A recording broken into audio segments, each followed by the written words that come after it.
Muy buenos días. Escuela para Padres, Madres y Tutores de la Universidad Autónoma de Querétaro por parte de la Escuela de Bachilleres. Hoy vamos a estar hablando sobre la tercera parte de la vida, muerte y duelo. Hace dos sesiones atrás estuvimos hablando sobre el significado de la vida, de la muerte, del duelo. Después estuvimos hablando, bueno, la primera parte fue antropología de la muerte, el significado de la vida, muerte y duelo. La segunda parte fue de las reacciones de la muerte, las etapas del duelo, los tipos de duelo algunos tipos de duelo. Y ahora esta vez pues vamos a ver un poquito sobre la muerte en la etapa terminal en una enfermedad, cómo implica o cómo participa el personal de salud ante estas decisiones cuando eh, nuestros enfermos ya están a punto de morir. O nosotros mismos, que todavía tenemos un poco de conciencia, el saber cómo queremos morir, tener una muerte digna. Vamos a hablar del árbol de la muerte, que también tiene algunos significados de tipo de muerte como no como opciones, sino como las que se han investigado y de las que han pasado algunas personas. Así como también hablaremos sobre cómo hablarle de la muerte a los niños, a los adolescentes, cómo vivimos la muerte de nuestra pareja, la muerte de los abuelos, la muerte, hablar de la muerte o de las pérdidas dentro de la escuela. Vamos a ver también lo que es la pérdida de la jubilación, la pérdida del empleo, que de alguna forma, ya lo había comentado, desde que nacemos hasta la fecha, pues vamos viviendo pérdidas, de las cuales no nos detenemos para podernos darnos tiempo para darle un duelo, un espacio, un sentir, pues sí, simplemente un espacio para poder asimilar, para poder recordar, ¿por qué no? Pueden pasar muchos años y no es porque estemos en duelo, simplemente vienen los recuerdos.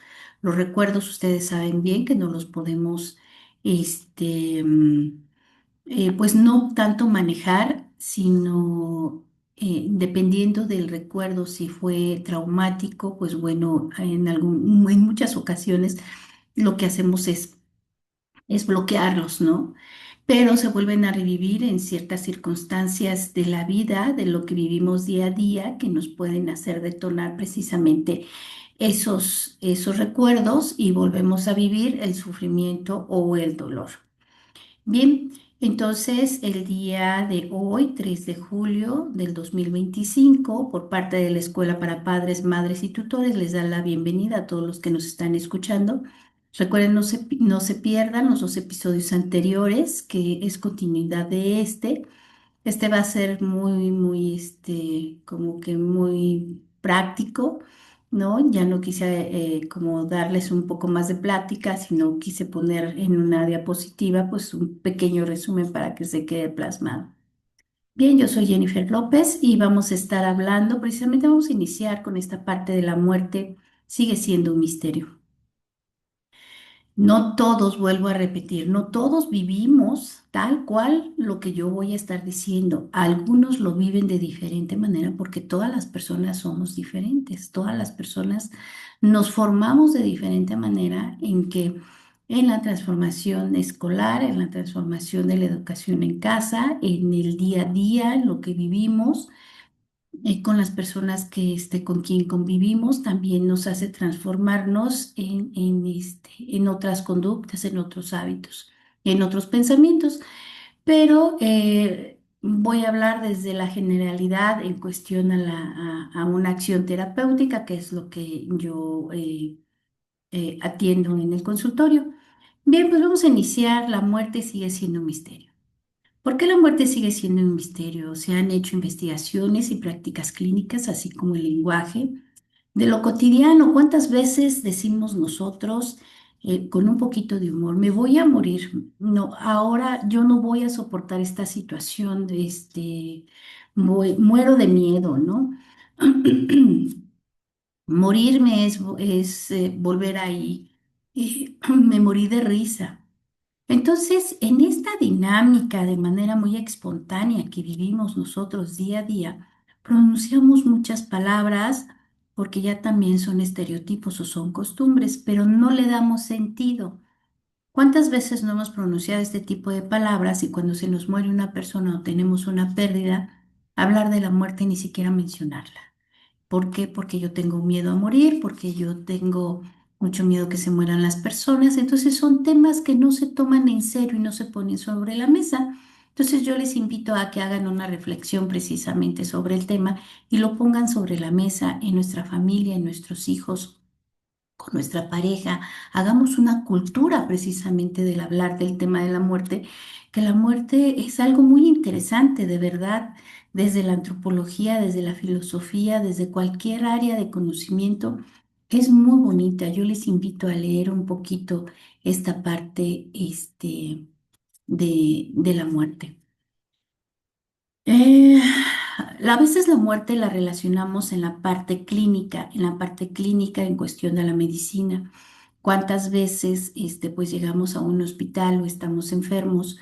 Varias personas en cuestión de la salud no es que tengan tacto en podernos decir que tenemos una enfermedad terminal, en que nos quedan pocos días de vida, de que nuestro pariente, o nuestro familiar, o nuestro amigo, o nuestra pareja se va a morir, o que tiene una enfermedad grave, que uno de mil pasa. Todas esas frases que escuchamos también en la parte de, este, de la salud, cuando precisamente estamos em, tratando o acompañando a un enfermo. Entonces, una de las frases que comenta el personal de la salud, ya sea el médico, la enfermera, los residentes, y hasta los camilleros, porque también los camilleros participan en ayudar y no ayudar. ¿Por qué? Porque si tiene una enfermedad de la cual es contagiosa, ha existido mucha discriminación precisamente para este tipo de personas y los camilleros muchas de las veces participan en cuestión de que porque sale, ya contagió a todo mundo que está allá afuera, no se acerque, haga su cama, limpie usted el cuarto y detalles así. Esto sucede en instituciones de salud pública y en todos lados. Hasta también en la propia casa, cuántas veces no discriminamos a nuestro enfermo. ¿Por qué? Por desconocimiento. Por eso es importante que tengamos un gran diálogo con las personas de la salud para que no nos queden dudas. Bueno, aquí lo que yo estoy plasmando dice, en nuestra época la muerte ya no se considera un proceso natural o inevitable, sino algo que debe combatirse con todas las armas de la biotecnología. Se hizo hasta lo posible. ¿Cuántas veces no hemos escuchado por parte del médico? No hay nada más que hacer, todos nos vamos a morir, no se preocupe, es posible que yo muera antes que usted. Suelen decir algunos médicos que aliento, a veces, pues bueno, nos enganchamos con las palabras que nos dicen quien suponemos que tienen el saber, la experiencia y que estamos en manos de ellos. Otras veces, pues si tenemos un poco de conocimiento, pues no nos enganchamos con lo que dicen, pero de todas maneras son frases, son estereotipos que nosotros vamos repitiendo. Yo les invito, por favor, que cuando suceda esto, se encuentren ustedes en esta situación, pregunten, pregunten para qué, para que no se queden con ninguna duda. Bien, vamos a continuar.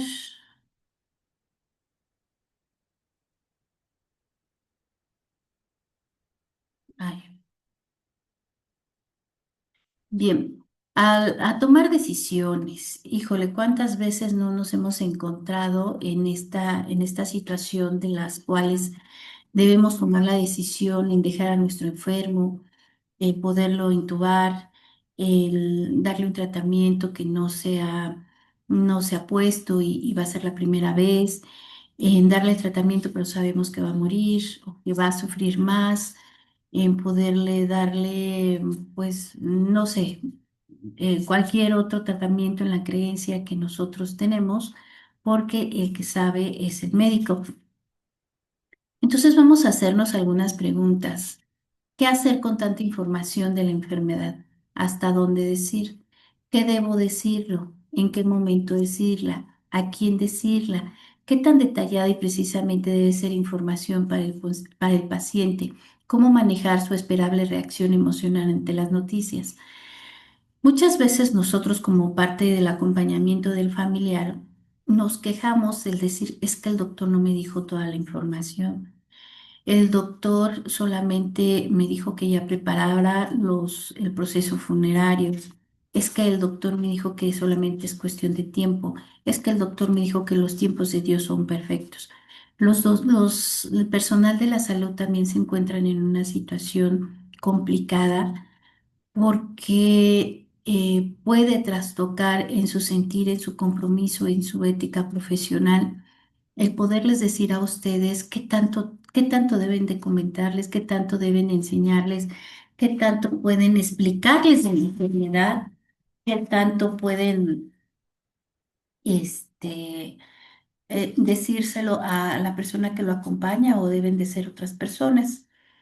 Ahora, con la cuestión de la familia, el personal de la salud, bueno, pues, ¿qué hacemos con los familiares? ¿Los involucramos en el proceso o no, en las decisiones o no?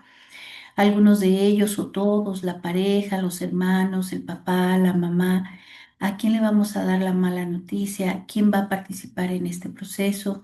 Les permitimos cooperar en cuestión de bañarlos, de darles de comer, el estarle, que me ayude a poner algún procedimiento, que le otorgamos el poder absoluto de las acciones o en ocasiones sometiéndolas a presiones indebidas y se hace un conflicto también en en los familiares. Vuelvo a repetir, cuando estemos en una situación así, por favor, mamás, papás, tutores, las personas que nos están escuchando, ayúdenles, por favor, al personal de la salud, porque ellos piensan en todo, porque su primer propósito primero está el paciente, pero también piensan en todo lo que está alrededor. Entonces, varias de estas acciones, el médico entra en un proceso de preocupación y tiene que actuar, que hacer. ¿Por qué? Porque el tiempo va pasando. Así como también tenemos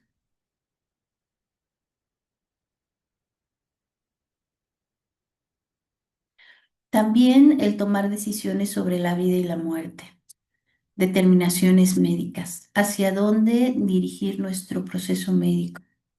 A curar, se debe continuar con los procedimientos invasivos y agresivos destinados a erradicar la enfermedad, o mejor cambiar el rumbo y evitar las intervenciones heroicas y finalmente serán inútiles e incurables los casos, o adoptar más bien el camino paliativo de cuidar y aliviar los síntomas. ¿Hasta qué momento se emplearán las medidas de soporte vital? ¿Cuáles son las opciones para sustentar la decisión de retirar las ayudas existentes y permitir que sobrevenga la muerte? ¿Cuáles son sus consecuencias? Todas estas preguntas también pasan por todo el personal de salud, vuelvo a repetir, no solamente los médicos, también las enfermeras, pues también los camilleros, todo el personal, las asistentes, todo el personal, los residentes, estudiantes que se están preparando. Entran en este tipo de preguntas. Si hay papás o mamás o tutores que son médicos, póngase a hacer un poquito de conciencia, hacer un alto, recordar todo lo que han vivido cuando están presentes y de verdad que ustedes no tienen por qué tener toda esa carga emocional y la toma de decisiones. Sé que hay una ética profesional y un compromiso que primero está el paciente. Todos los que nos dedicamos a a la atención de la salud, ya sea físico o mental, primero está nuestro paciente. Pero recordando que también ustedes son muy importantes porque no solamente tienen un paciente, tienen muchos pacientes y todos esperamos precisamente del apoyo de ustedes. No estamos esperando magia, no estamos esperando que nos curen, que nos quiten la enfermedad. Inconscientemente sí queremos eso, pero sabemos que dependiendo de la enfermedad, pues bueno, va a suceder o no va a suceder. La calidad de vida y de morir. Consultamos con tiempo y con respeto las preferencias del paciente en la referente en su proceso.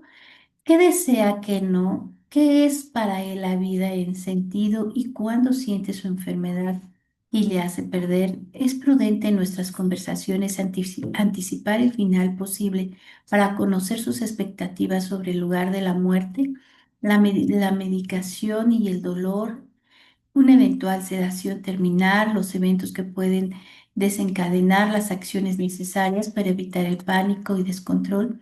Le ofrecemos una nueva disposición. Todas estas preguntas también vuelvo a repetírselas al personal de salud. Algunos preguntan y algunos no. Ayúdenos, por favor, nosotros que estamos en acompañamiento y si todavía estamos muy conscientes y que somos nosotros los pacientes, y si sabemos que pues nuestra salud está deteriorando y que vamos a morir en algún momento, es importante que el personal de salud sepa cómo nos gustaría a nosotros que nos atendieran en este proceso terminal. Decirle a nuestros familiares también qué es lo que queremos, cómo se debe de llevar a cabo y por favor tengamos respeto para hacerlo. A veces nos vamos con mucho sentimiento de culpa porque no se respeta las voluntades de nuestros moribundos y esto pues afecta muchísimo en el entorno familiar. Si es el papá, si es la mamá, si es un hermano, si es un hijo, si es una hija, sea quien sea, carga un sentimiento de culpa porque tomó cierta decisión, porque no hizo valer la última voluntad del paciente pensando que iba a salir vivo, que iba a salir con buena salud. Es momento de hacer un alto y pensar en todas estas medidas que tenemos para poder continuar. En este sentido, tenemos nosotros derechos del enfermo terminal, el derecho de mantener hasta el final y sus días a la misma dignidad y el autovalor a los que han tenido derecho de la vida, derecho a obtener información veraz, franca, completa acerca del diagnóstico, derecho de participar en las decisiones referentes a su cuidado y aceptar o rehusar drogas, tratamiento, procedimiento. ¿Tenemos derecho? Sí tenemos derecho. Ya los estamos conociendo, los estamos plasmando. Nosotros los podemos expresar ante en un procedimiento de salud. eh, Compártanlo para que nosotros, cuando nos encontremos en una situación de este tipo, podamos nosotros tener las bases y el conocimiento que tenemos derecho a expresar los deseos y las circunstancias de cómo queremos morir, cómo nos deben de respetar en nuestra enfermedad, con nuestro cuerpo, con nuestras creencias.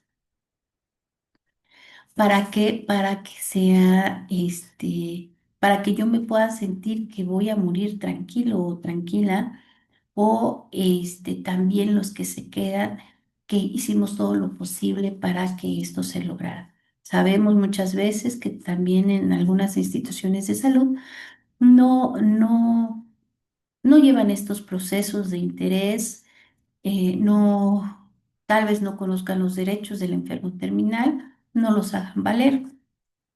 O tal vez porque el mismo acompañante del paciente, pues no lo solicita. Entonces tenemos derecho a elegir entre opciones disponibles para morir. Conforme a ello, a que ni se acelere ni se posponga la muerte, lo cual incluye el derecho de no ser resucitado. Derecho a conversar un sentimiento de esperanza, lo cual no equivale a que se le cree falsas expectativas. Siempre hablar con la verdad, pero tampoco hay que ser, como se le llama ahora, sin filtros, ¿no? Tener compasión, tener un poco de empatía con nuestro paciente, con nuestros pues a los familiares también tener un poco de empatía para poder tratar este tema. Tenemos derecho a beneficiarse de las alternativas humanitarias existentes para su cuidado y evitar la frialdad en los lugares diseñados para casos agudos o críticos que son los asilos. ¿Cuántas veces, bueno, si ustedes han asistido en un asilo, tenemos muchos tipos de asilos públicos y privados? Los públicos, desafortunadamente, tienen muchas, necesidades todavía por cubrir, en primera porque son muchos ancianos los que están ahí, hay muchas carencias. Entonces, la muerte de un anciano que no tiene familiares también merece respeto, tiene que tener una muerte digna. Por lo tanto, estos lugares también tienen que hacer valer precisamente estos derechos ante las personas que ya eh, partieron. Derecho a obtener el alivio de su dolor y sus síntomas, aun si los medicamentos o medidas requeridas para ello le redujeran el tiempo de vida restante. Sabemos hay medicamentos que sí nos va a quitar el dolor, la inflamación, o vamos a dormir mejor, pero sabemos que esto nos va a acelerar el proceso de muerte. Tenemos derecho de pedirlo. Hay una película, no recuerdo ahorita el nombre, en donde nos habla, donde ella sabía que si le ponían más morfina iba a morir de un paro cardíaco. Entonces se lo pidió al doctor y el doctor le dijo que no estaba autorizado pues para hacer eso porque si no estaba cometiendo pues un asesinato y que él no lo iba a hacer. Entonces ella lloraba y le decía que por favor porque ya no aguantaba más los dolores, no aguantaba más el sufrimiento, de ver el sufrimiento de sus familiares. Entonces le dice a la enfermera enfrente de la señora, te encargo a la señora y ahorita le acabo de dar morfina para su dolor, le puse tanta dosis. La señora, si quiere más, es posible que bueno, se ponga un poquito mal, pero acuérdate que nuestro compromiso es pues mitigar el dolor a nuestros pacientes. Entonces la enfermera se queda que, pues bueno, ella entendió el mensaje, precisamente lo que le quiso decir el médico. Y la señora, le dice a la enfermera, señorita, por favor, me duele mucho. Dice, pero le acaba de poner el doctor morfina, me sigue doliendo. Entonces la señora empieza a gritar de dolor y dolor. Y la enfermera le dice, le voy a poner otro poquito más. Dice, porque veo que le duele mucho. Realmente a la señora, a la paciente, no le dolía.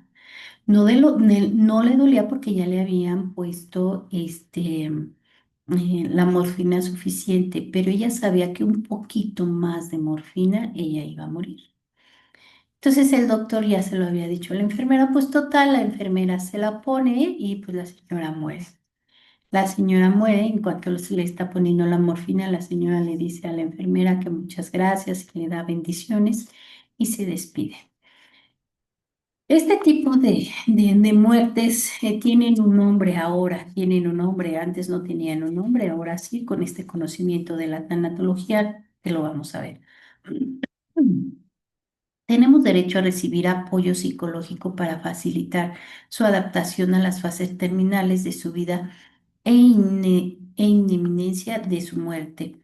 Esto puede provenir de sus familiares, del personal de salud mental, cuando ella sea necesario su factible. Derecho a la individualidad privada y pudor, derecho a elegir su familia como parte directamente afectada de la muerte sea atendida, respetada y cuidada. ¿Cuántas veces, de acuerdo a nuestra religión, de acuerdo a nuestra educación, más en las personas adultas mayores, eh, hay que respetar el derecho de la individualidad y privada y pudor? Posiblemente, digo, en muchas ocasiones los pacientes o las personas que mueren, pues las cambian, ¿no? Les ponen sus nuevas ropas, pero pues las tienen que desnudar. Cuiden mucho esta parte del pudor, van a decir que bueno, pues ya está muerta la persona, pero les pidió algo, ustedes sabían que esa persona tenía mucho pudor, cuiden esa parte. Traten de cambiarla tapándola con una sábana o solamente una persona que la pueda cambiar.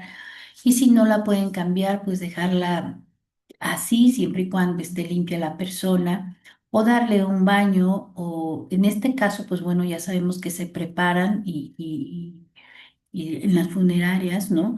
No los embalsaman un poquito. ¿Para qué? Para que puedan tener el siguiente proceso que es el proceso del velorio, en donde pues de alguna forma es una despedida a nuestros muertos y que también puede cesar y se puede vivir un duelo en ese proceso. Es importante, dependiendo de la religión, de las creencias que puedan tener. Pero si esta persona tenía mucho pudor, cuidaba mucho esa parte por su educación, hay que respetarla, no lo dejen en manos de esas personas y no porque no se vaya a respetar en ese caso, simplemente porque no le hubiera gustado.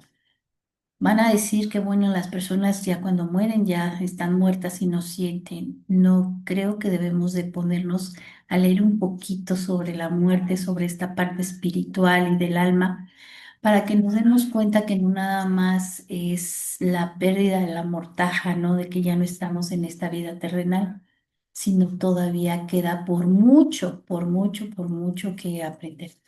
También tenemos derecho a ser acompañado en el momento de la muerte. ¿Por qué no decir que cuando ya me muera, pues bueno, tuve a una persona que pidió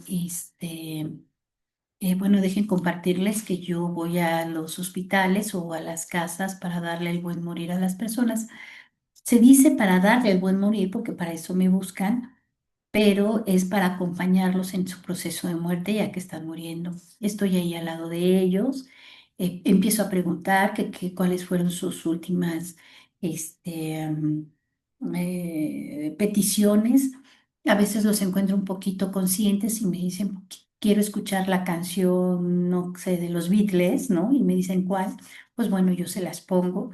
Quiero que me cantes, pues me pongo a cantar. Quiero que me cuentes una historia, se la pongo a contar, o simplemente ya están inconscientes, están en agonía y lo que hago es hablarles sobre el oído y tomarles de su mano.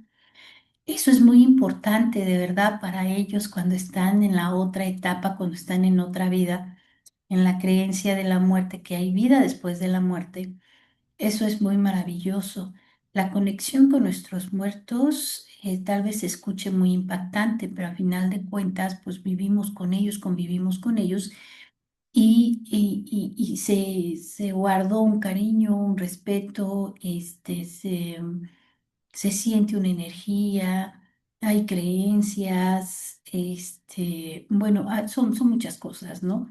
Derechos a recibir asistencia espiritual siempre que lo solicite y que sea respetada sus creencias religiosas. Nuevamente, esta parte, quiero un psicólogo, llévele un psicólogo.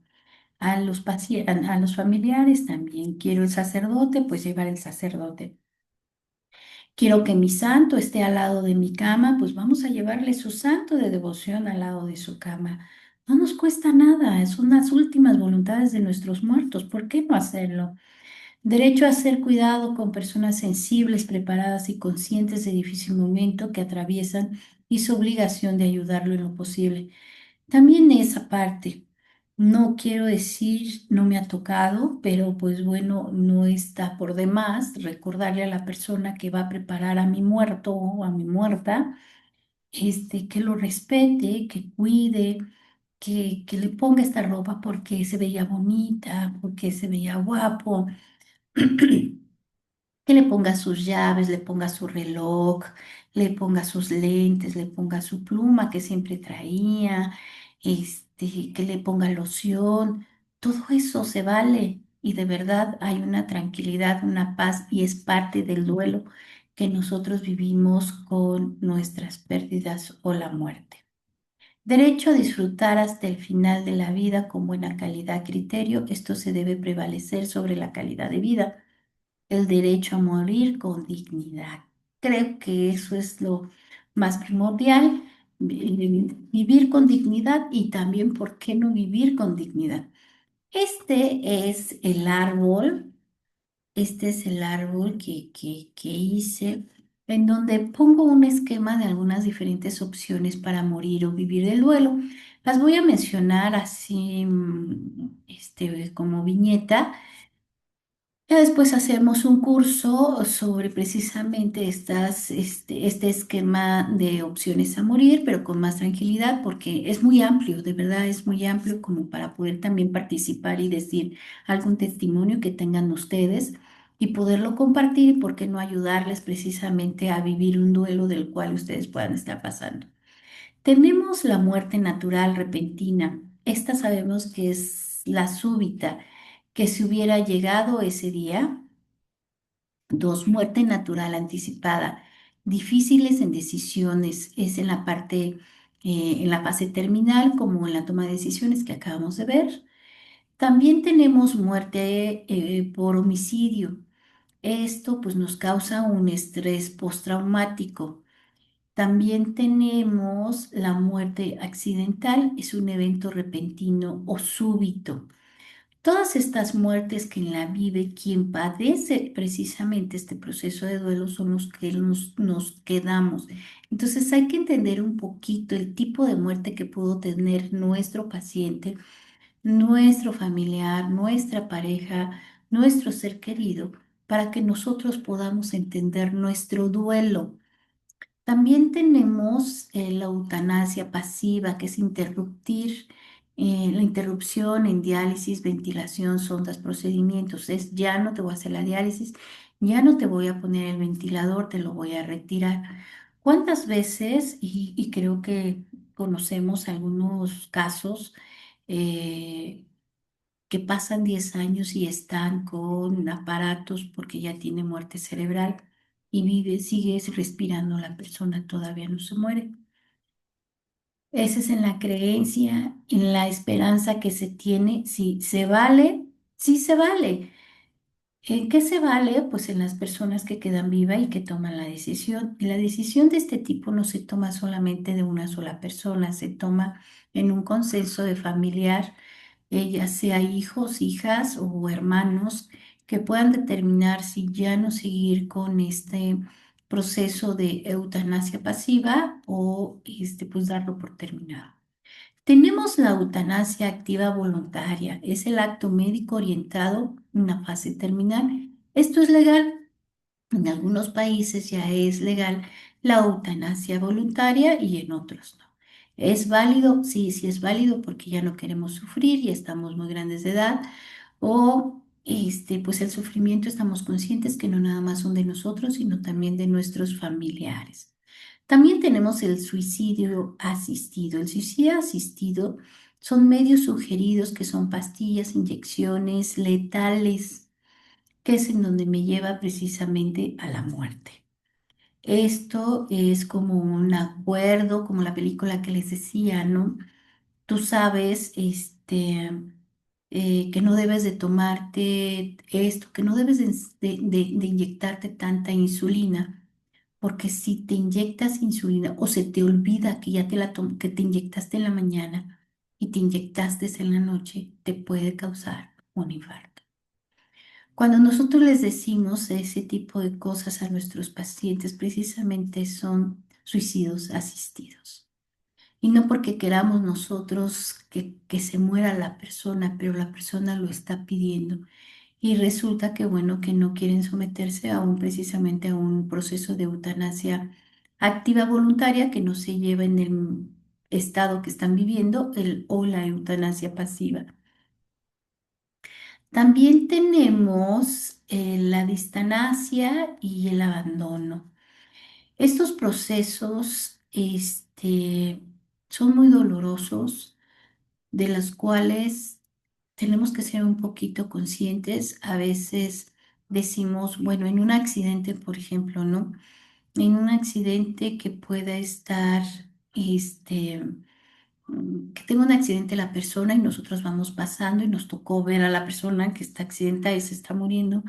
Por favor, tengan la atención en acercarse a la persona, tomarle su mano o el brazo y decir que quién es, que qué le gustaría que pasara, que si tiene familia. Hacerlo hablar y tal vez les dé un mensaje para su familia y les diga, en mi cartera está mi dirección, mi teléfono, háblele a mi esposa. Ayudemos, somos seres humanos, ayudemos, estamos aquí este, para ayudarnos, no para perjudicarnos, conozcamos o no conozcamos. Entonces, la distancia, ¿qué es? Es la prolongación de la vida.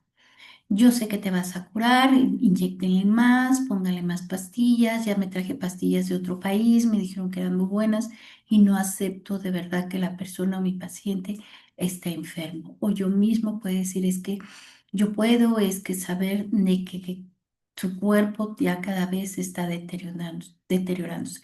Es por eso que es muy importante que se acerque nuestras creencias, en este caso el sacerdote, un tanatólogo, un psicólogo, para que prepare también a nuestros moribundos a este proceso y no tenga miedo a morir y no prolongue su vida con sufrimiento. También el abandono es la carencia de atención médica. ¿Cuántas veces el médico dice ya no tiene remedio, se lo pueden llevar a su casa, que pueda morir tranquilo en casa y en casa puede ser atendido o no atendido o lo abandonan hasta que se muere? Pero también en los centros de salud es que, doctor, en la cama tal. No, no, ya se va a morir ya no le administre ningún medicamento, hay que dejarlo así. Pero ni lo visitan, ya no le dan de comer, está solo. Creo que una muerte sola, creo que si se vive de manera consciente es pues no es recomendable, ¿no? Ahora vamos a pasar a la muerte perinatal. Este tema de la muerte perinatal, pues como todas las muertes es muy triste. Pero bien, se vive a través de un proceso similar de duelo, con las etapas de negación, ira, negación, depresión y aceptación, aunque no necesariamente en el orden que lo estoy comentando de acuerdo a Rubles. Esta pérdida sucede ante el embarazo, un poco después del nacimiento.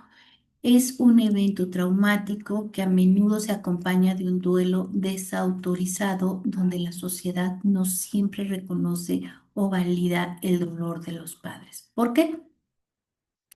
Porque le dice que, pues bueno, apenas tenía 3 meses de embarazo, pues no era un bebé, que qué bueno que todavía no había nacido, que tenía 6 meses de embarazo, pues qué bueno que murió antes de que naciera, pues mal, o que estuviera enfermo, pues después se va a embarazar otra vez, que va a tener más hijos, que está joven, y todos estos tipos de comentarios que por ignorancia nosotros lo hacemos, pero cada quien vive su duelo, su propio dolor, su propio sufrimiento. No podemos decirle a la persona que yo no lo entiendo, que es lo mismo, que yo también pasé lo mismo, porque no es igual.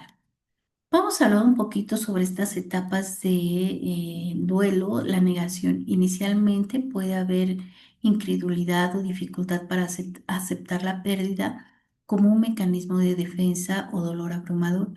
Cuando decimos, no, es que mi bebé todavía estoy embarazada, ¿no? O no es que mi bebé está dormido, está en la cuna, lo acabo yo de acostar.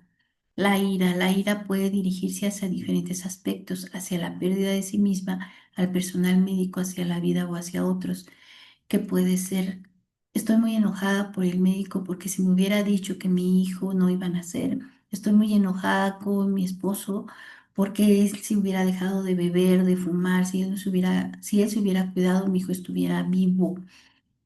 Si yo no le hubiera dado a mi mamá, a mi hijo que me lo cuidara, este, pues bueno, sería otra cosa. Si yo no hubiera trabajado, yo ya hubiera estado con él. Cosas así. Negación, los padres pueden intentar negociar con la situación, buscando posibles soluciones alternativas para la pérdida sea irreversible. Depresión, la etapa implica un profundo sentimiento de tristeza, desesperanza y vacío en la medida que se asume la realidad de la pérdida. ¿Cuántas veces matrimonios se divorcian porque perdieron su bebé? Todavía no nacían, pero tuvieron abortos, ya sea más de 3 meses, o que murieron su bebé en el primer año de vida. No soportan esta tristeza y este dolor y en lugar de unirse, de poder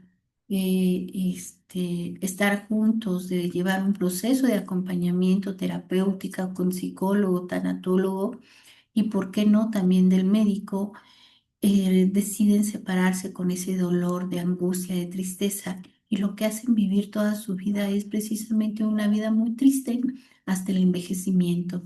Conozco muchos casos de estos. Entonces, es importante reconocer este sufrimiento, este duelo desautorizado. La misma sociedad nos hace que no debemos de sufrir, que no debemos de estar tristes, pues tenemos el derecho nosotros como adultos de decir que yo así llevo el proceso, que yo quiero seguirle llorando a mi bebé, que yo quiero seguir tomando esa cobijita que nunca lo ocupó, pero me da mucha tristeza. Vivamos nuestro tiempo de duelo, pero no hay que llegar al sufrimiento, porque si no, entonces sí podemos nosotros hasta perder la conciencia y poco después la vida. La aceptación no significa necesariamente que ahora ya soy feliz, ¿no? Que ya se me olvidó, sino que también la capacidad de integrar la pérdida en su propia vida, encontrando formas de seguir adelante. ¿Cómo vivo el duelo perinatal o de recién nacido? Debe de tener informe de la autopsia para poder hacer algo real de la vida. Tienen el derecho de pedirle al médico que les entregue el informe médico, o si hicieron autopsia, que cuál fue el resultado. No es sugerencia, es necesario el apoyo psicológico tanatológico, es para darle seguimiento, o sea, no es opcional. Evitar la sustitución de hijo. Bueno, ya perdí un hijo, ya perdí mi bebé, pues me vuelvo a embarazar para tener otro. Tienen que esperarse un tiempo, se sugiere esperarse un año para que puedan tener este proceso de gestación nuevamente del intento, porque si no pueden entrar en este proceso de sustitución. Y no dejamos, después va creciendo el bebé y no lo dejamos vivir. ¿Por qué? Porque estamos pensando en el primer bebé que que no llegó a su término de gestación o que murió en el primer año. Y no lo estamos viendo como el que está ahorita, sino con el que está anteriormente, y eso puede perjudicar en la educación, en la formación afectiva y psicológica a nuestro hijo. Hay que reconocer los objetos, fotos, juguetes, ropa, certificados de nacimiento, la huella del brazalete, las tarjetas, entre otros. ¿Para qué? Para que pueda decir, él ya no está. Esto era de él, esto era de ella o de ellos. Ahora yo voy a comprarle a mi nuevo hijo, a mi nueva hija, nuevos juguetes, nuevo todo. No es se los pueden dejar siempre y cuando han llevado ya un proceso de duelo sano, ¿no? De decir, no voy a regalar todo, lo voy a dejar porque ya soy consciente del por qué se perdí el bebé. Perdí el bebé porque traía cierta enfermedad. Ya no traigo la enfermedad, entonces ahora mi bebé sí puede existir. Se embarazan nuevamente y claro, pueden pues usar todo esto que ya se había preparado. Pero si no se ha llevado un proceso tanatológico y psicológico, no se sugiere que se queden con esos objetos. Hay que despedirse de ellos. Es importante que los padres se vinculen con el niño al verlo, tocarlo, acariciarlo, que es la última vez que podrá hacer eso, se tome un tiempo. Yo sugiero en este párrafo, para mí es muy importante y no solamente se vive en los bebés.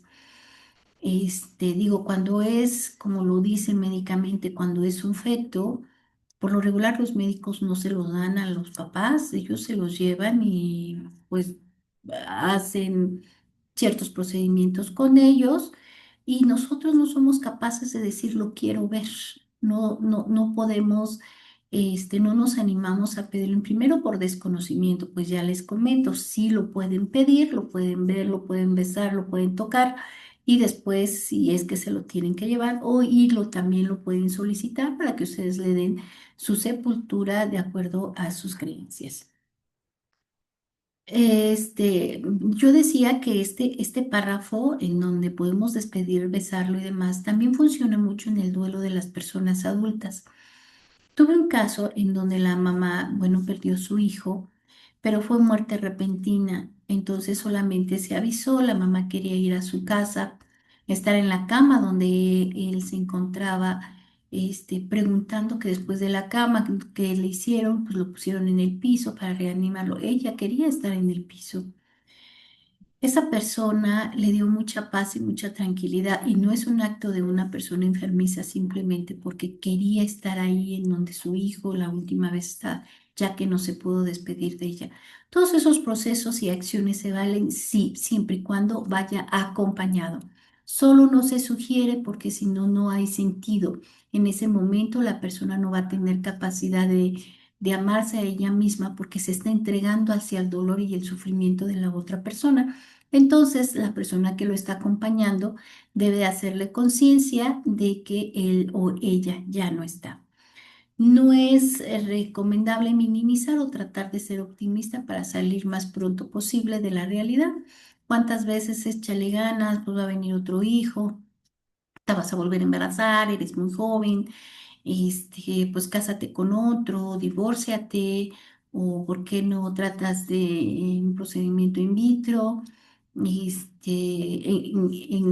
acciones de ese tipo, comentarios de ese tipo de manera inmediata.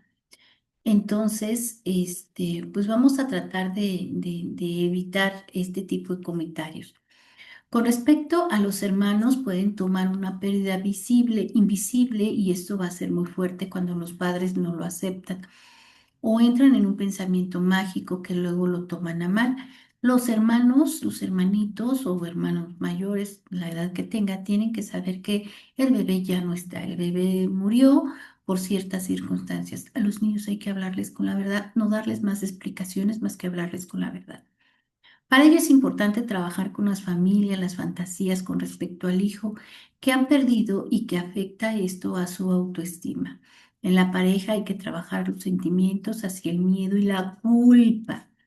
Por lo regular, cuando alguien se muere, siempre traemos sentimientos de culpa porque no hicimos, porque dejamos de hacer, porque pudo haber sucedido, entre muchas cosas. El miedo a un futuro de embarazo, ¿qué tal si me embarazo y otra vez lo vuelvo a perder? ¿Qué tal si embarazo y no llego al término? ¿Qué tal si me embarazo y falta algo? O a la pérdida del matrimonio o a ser padres. Cuando los niños mueren en hospitales por abortos antes de su término, no lo entregan o son incinerados a escondidas, lo cual no se toma en cuenta los sentimientos. Y esto es muy doloroso. Hay que preguntarle al médico precisamente qué procedimiento legal se tiene o administrativo se tiene que hacer para que pueda ser entregado el bebé. La ausencia de rituales, la falta de rituales sociales o religiosos que ayuden a procesar la pérdida pueden aumentar el aislamiento y sufrimiento. Impacto en la pareja. La muerte del perinatal puede afectar la relación de la pareja en diversas maneras, generando tensiones, dificultades de la comunicación. Necesidades de apoyo.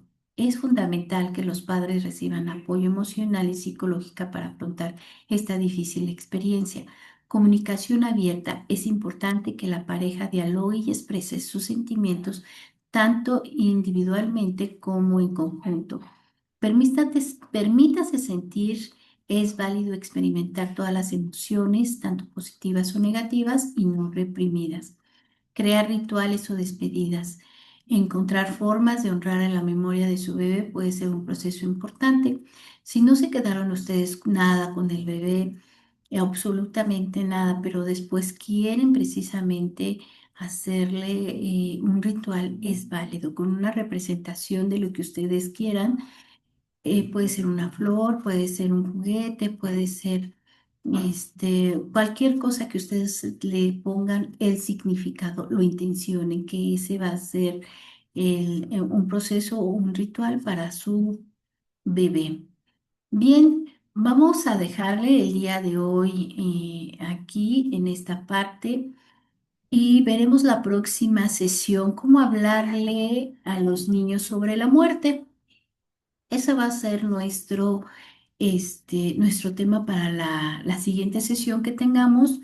No olviden, por favor, conectarse al canal de @EvaWac en el canal de YouTube, en donde tendremos más temas a expresar todos los martes. Van a ser historias, casos de vida, pláticas que participen los papás. Si papás y mamás y tutores quieren participar, a dar testimonios, historias de vida, que les han funcionado para que sus hijos adolescentes puedan seguir adelante, sería muy importante compartirlos para que otros papás lo puedan escuchar y les pueda servir algo. Y todos los jueves también en @EvaWac a las 13 horas vamos a tener temas que se van a desarrollar para ustedes, papás. ¿Quién los va a dar? Los va a dar personal muy profesional con mucha experiencia en estos temas que tengan que ver para el beneficio de ustedes y por ende de sus hijos. Bien, pues los invitamos a participar, los invitamos a conectarse todos los martes y todos los jueves en punto de las 13 horas en Escuela para Padres, Madres y Tutores de la Escuela de Bachilleres de la Universidad Autónoma de Querétaro. Para poder inscribirse a esto que les estoy comentando, solamente manden un mensaje al 4423-1999-22 y para poder agendar un espacio. Bien, pues nos despedimos. Que pasen una excelente tarde y nos vemos. Hasta pronto.